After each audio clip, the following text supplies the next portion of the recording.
My name is Laura. I was 22 years old and I needed a good job. I saw an ad in the newspaper. It said a man needed a maid for his 2 young children. The family was very rich, so I decided to go to their house. When I arrived, I was surprised. The house was very big. I rang the doorbell. A tall man opened the door. He had dark hair, and his eyes were very sad and tired. He did not look happy. "You are here for the maid position?" he asked. "Yes, sir. My name is Laura," I replied. "I am Jackson," he said. He did not smile. Jackson showed me around the big house. It was beautiful with expensive furniture, but it felt very empty. There were many pictures of a beautiful woman on the walls. She was never smiling. She looked like a sad queen.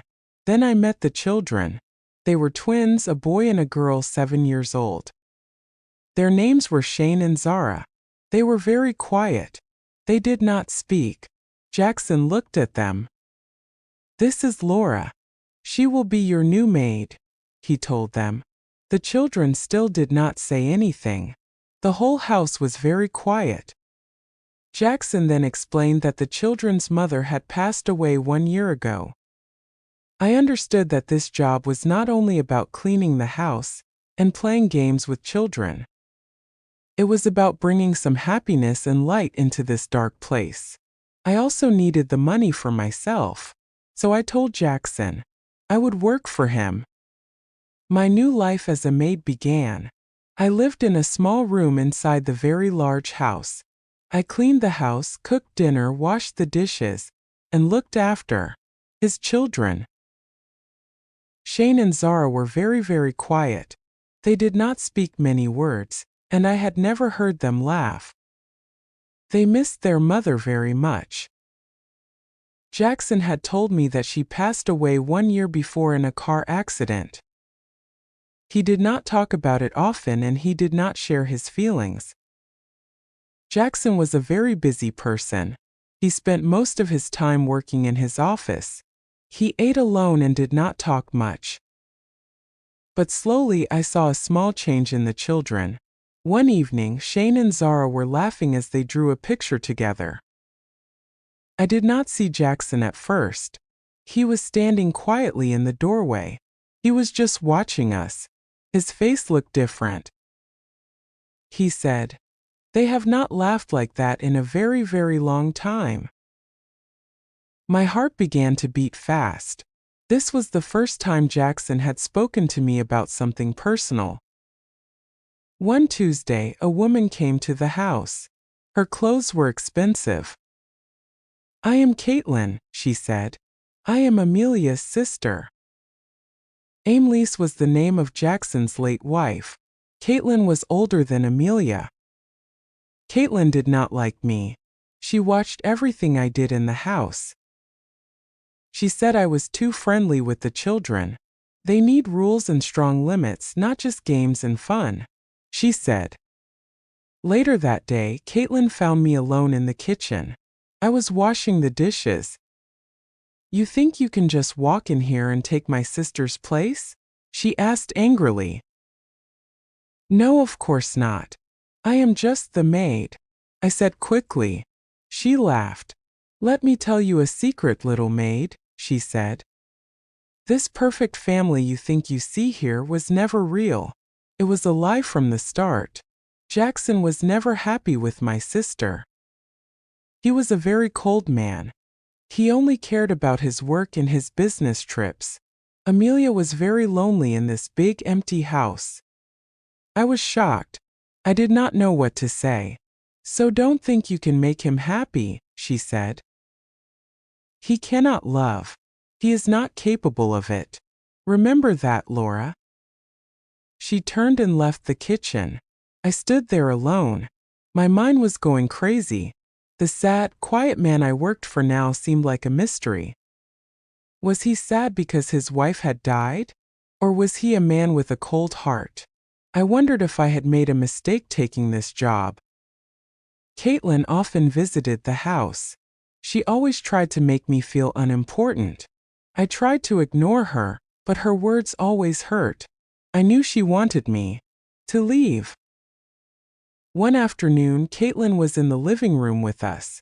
She looked at me and said, "The children need a real mother, Jackson, not just a girl who plays games."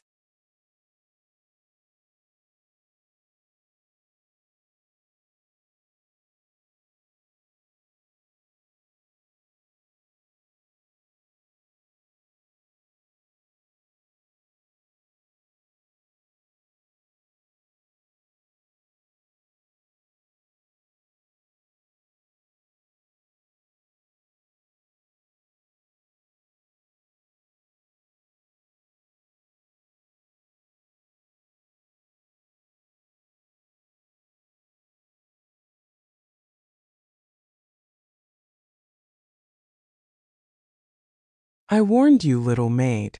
You think you can steal my sister's husband in her own house? It's not like that, I said. She said louder, "You are a gold digger. You're using a sad man who's still grieving." My heart broke. Caitlin was right, this had been Amelia's house. I didn't belong. "I'm so sorry," I said to Jackson. "I'll pack my things now." I ran upstairs. My eyes were full of tears. Then the door opened. It was Jackson. He looked worried. "Don't listen to her, Laura," he said. "She's right," I cried. "This is wrong. I'm just the maid." "No," he said.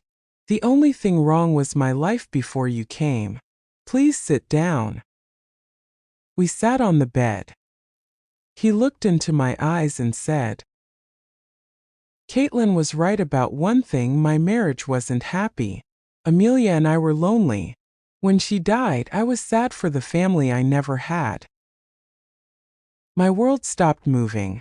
But then you came, and you brought color into my life. You made me feel alive again." The kiss wasn't a mistake. My only mistake was not saying how I felt. "Laura, I'm falling in love with you. Please don't leave. Let's build a real family together." 6 months passed. The house is no longer sad. It's filled with laughter. Caitlin doesn't visit anymore. My old room is now a guest room. I share the master bedroom with Jackson. He is no longer the sad man I first met.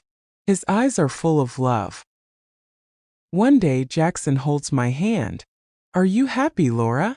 he asks. I look at our home, at the man beside me, and think of the 2 children I love, like my own. "Yes, more than I ever dreamed, more than I ever hoped for," I say. I came here 6 months ago as a maid looking for a job. Soon I will be Jackson's wife. It wasn't easy, but it brought me to true home. Love can grow in the most unexpected places. Kindness and patience can heal even the saddest hearts.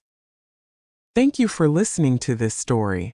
If you enjoyed learning English through this story, don't forget to support the channel.